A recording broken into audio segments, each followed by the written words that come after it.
వాడేసిన ఫోన్లను భారత్ లో డంప్ చేయాలన్న యాపిల్ ఆశలపై మోడీ సర్కార్ నీళ్లం చల్లింది.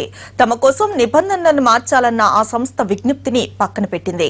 మేక్ ఇన్ ఇండియా స్ఫూర్తిని దెబ్బతీసే అటువంటి చర్యలను సమర్థించబోమని తేల్చి చెప్పేసింది.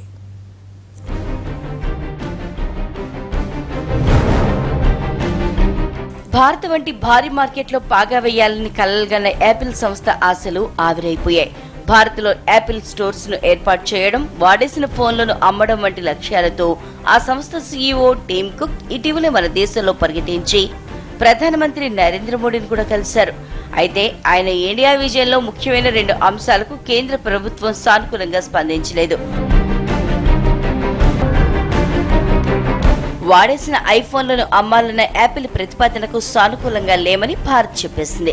వాడేసిన ఫోన్లకు మెరుగులు పెట్టి అమ్మడం అంటే ఈ వేస్ట్ ను దేశంలోకి డంప్ చేయటమేనని, దానివల్ల కొత్తగా వచ్చే విలువ ఏదీ ఉండదని పేర్కొంది.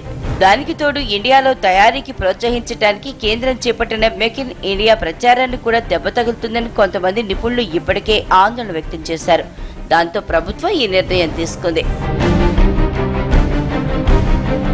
ఇక యాపిల్ స్టోర్స్ విషయానికి వస్తే సింగిల్ బ్రాండ్ రిటైల్ లో విదేశీ ప్రత్యక్ష పెట్టుబడుల కోసం 30% విలువైన పరికరాలను స్థానిక పరిశ్రమల నుంచి సేకరించాలన్న నిబంధనల్ని సడలించేందుకు అంగీకరించేదే లేదని స్పష్టం చేసింది.